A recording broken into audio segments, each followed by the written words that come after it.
No, he's out. Isn't he out on the sheet? You said doubtful. Oh yeah. Yeah. No, he's out. He's he's still gimpy. It's still got swelling in the knee. Took a knee-to-knee hit on Thursday night. Early in the game, finished the game, but he certainly didn't look like himself the rest of the game. And then it's been a little bit slow, so we're not going to rush it. With time winding down, Rick, would you like to see him on the floor before the end of the season? We'll see. I would like to, yeah, but if it's not the right thing, we won't do it. He's young. Generally, young guys heal faster than guys like us. Yeah. But we'll see. We'll see. Coach, do you have anything to say on the Porzingis situation? Did you know anything about it right after the trade? Basically, I don't have any comment other than he's here tonight. It's business as usual. He'll be on the bench, and from a basketball standpoint, we're business as usual. I know you had said yesterday that if he needs the time to be away, obviously that won't be tonight, but has that been discussed at all, the possibility of him? Yeah, I talked to him. After I mentioned that to the press yesterday. I got him on the phone and let him know that I had put that out there and just offered him. He said, no, I plan to be with the team. So I said, great. How big of a distraction, if any, is this one? Zero. For us, do we look distracted yesterday? There you go. Coach, do you have any thoughts on the incredible relationship between Dirk and his community, maybe in comparison to guys like Larry Bird you were around at Boston or Reggie Miller in Indiana? Well, there certainly are similarities. Bird played for, I think, 13 years. I think he started later. And then at the end, he was having really bad back problems. And so if he had been healthy, I think he certainly would have played several more years. But he played such a hard-charging game, and he just his body was just really worn down at the end. But in 1998, when I had gone to Indiana to be an assistant with Larry when he took the head job there.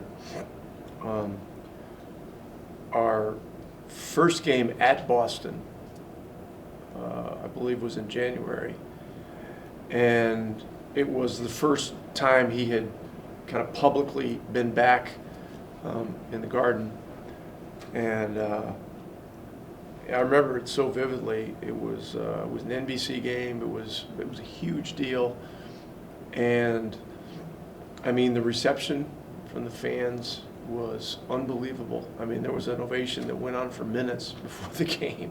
I mean, it delayed the start of a national TV game. So there was a beloved relationship there. Larry brought 3 championships, which is a huge deal. Reggie Miller in Indiana, I was a part of that because I was an assistant for 3 years, and then I coached Reggie for 2 years when I was the head coach there. He was the guy whose picture was on the building. He was the face of the franchise. He was one of the best clutch players in NBA history. He basically put the team on his back, got him to the finals in 2000, which was Larry's last year coaching. And, the level of appreciation for him is real similar to Larry's. I mean, I was there the night of his last home game. I was there when they had the tribute for him the following year. Same kind of deal. In Dirk's case, this is 21 years. Again, we don't know that it's the end, but it's this has a different feel to it for me because of the special relationship that he has with Mark, the sacrifices that he's made for the franchise to make moves to keep the team not only competitive but highly competitive. And then you look at I was looking at stats earlier today. He's over 50,000 minutes played. And I think, I don't know, Coop, do you have this? Is he number 3 all-time in minutes, total minutes played, 3 or 4, something like that? He's third. Third. Yeah. So it might even be 51,000 minutes, which is just, I mean, just an unbelievable, number of minutes. I think it's behind Malone and Jabbar, is that right? Probably those two guys. And so, you got all the elements of all 3 guys have, but Reggie was 18 years, and this is Dirk's 21, so you got 3 more years. Larry was 13, this is 21. I mean, there's a huge number of extra years there. So, yeah, I mean, it's, those are 3 great names. And 3 guys that, not only, played at a high level for a long time in the same place, but, delivered a lot of amazing moments during their periods of time. On the subject of milestones, Dirk is 17 shy of 10,000 defensive rebounds. He's 5th all time.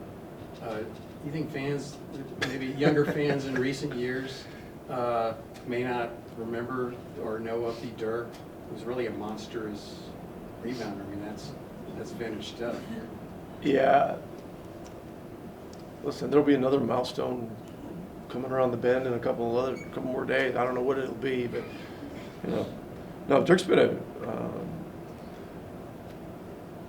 he's been a great defensive rebounder, I think since his 2nd year in the league or something like that. He struggled the first year.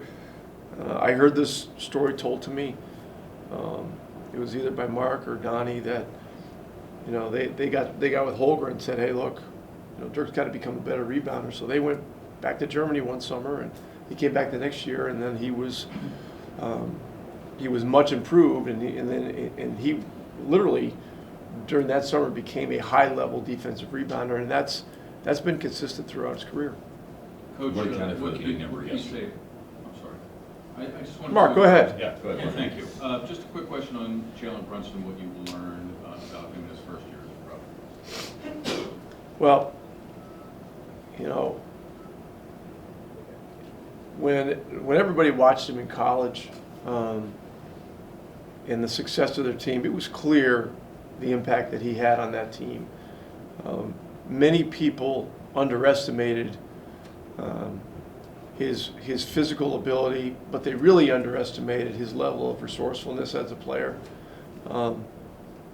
He's a sneaky guy. He's sneaky bigger than you think. He's sneaky stronger than you think. He's sneaky more athletic than you think. And he is one of the smartest and hardest working young players I've been around in 34 years in this league. And if you look at his improvement from summer league, in 2018 in July, in Vegas, to now, I mean, there are several quantum leaps.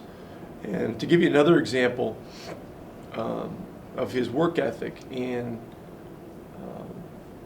calendar year 2018, so in other words, October, November, December, he was shooting 27% from 3. And that was something coming out of the summer that we identified as something he needed to stretch out his game, become more of a driver, less of a pull-up 2-point player, stuff like that. Ever since January 1st, he's over 40% from 3. So 3 months he was low, and then he kept working, kind of hit it over the top, and then January, February, March, and now we're into April. He's about 40%. So there's no task you can give this guy that he won't figure out a way to solve. Rick, what accounted for the big rebounding number, just to follow up on that for Dirk yesterday? Those big rebound days have obviously not occurred as much lately, so what accounted for yesterday? I don't know how many Advil he took before the 13. game. Huh? What's that? I don't know how many Advil he took before the game. Listen, he's geeked up to play right now, man. He's just he's really into it, and at all the work and everything that he's put in, his legs are feeling good and stuff like this. I mean, like tonight's tough. It's a back-to-back. He played 27 last night, so I'll be watching his minutes tonight. But this is a guy that has lost zero enthusiasm for his love of the game and the love of, representing this organization and being there for his teammates. Brunson had some big plays yesterday in Oklahoma City. What does a win like that mean for his development, or for any of the younger players, their development moving forward? A big win like that. Well, all of it helps. It's a big confidence builder for young players, of course. There was a level of excitement and joy after that game that I have not seen out of, I don't think, any team since the 2011 championship yesterday. It was really great to see. No Doncic, no Porzingis, a bunch of guys just going out there and playing with and for each other. And we knew going into the game, Oklahoma's athletic, they're tough. It's just, a difficult game. Last time we had a hard time getting shots. I told them before the game, look, we're going to run as few plays as possible. You guys got to trust the pass, trust each other, create shots, create opportunities to score, help each other on defense, stuff like that. And, it was a great competitive effort. So I was really happy for him.